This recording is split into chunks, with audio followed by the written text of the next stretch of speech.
So we've learned in the past a little bit about functions. I'd like to talk about a special type of function called a one-to-one function.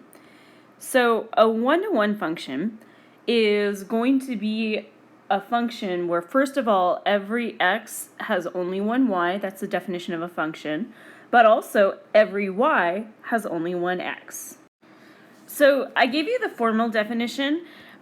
Usually we say basically every element in the domain, usually we call that x, and elements in the range we call that y. So just you can keep that in mind. Occasionally and actually you'll often see this probably as you get into calculus and other more complicated math classes. Occasionally you'll see other variables used, but you can think of it as every x has one y and every y has one x. So I'll give you some things that are examples and I'll give you some things that are not examples.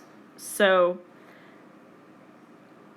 for example, if you have y equals 3x plus 1, that looks like this. And you can see that if I choose like x equals 1, I end up getting that y equals 4, 1, 4.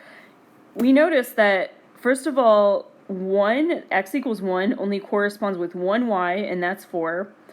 And y equals 4 only corresponds with one x, and that is 1. So that's an example of a one-to-one function. Another example is something like y equals x cubed. I'll make it more exciting and say negative x cubed. So that one looks like this. And same idea, if you choose, let's say we choose maybe like -1, x equals -1, you get y equals +1.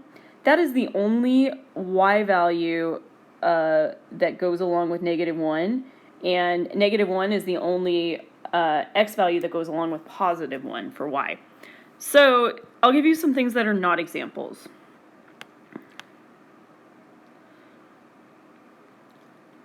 So, for example, if you have y equals x squared, that one we know is a function.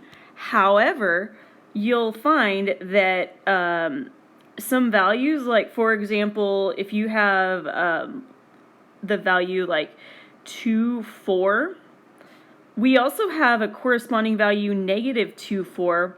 So that y value of 4 actually goes along with two x's. So y equals 4 goes along with x equals -2 and x equals +2. Another example of something that is not one-to-one is if you have something like x squared plus y squared equals 9. That you may or may not remember as being a circle.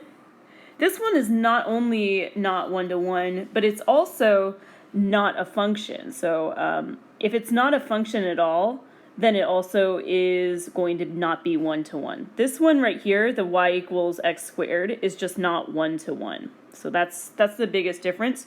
One way that you can kind of tell, so you might remember when we learned it, when you learned about functions, probably for the first time in Algebra 1, you might have learned about what's called the vertical line test. And that was that if you can draw a vertical line anywhere through and only hit one part of the graph. So these ones all pass the vertical line test. You'll see that the circle does not, so that's why we know it's not a function.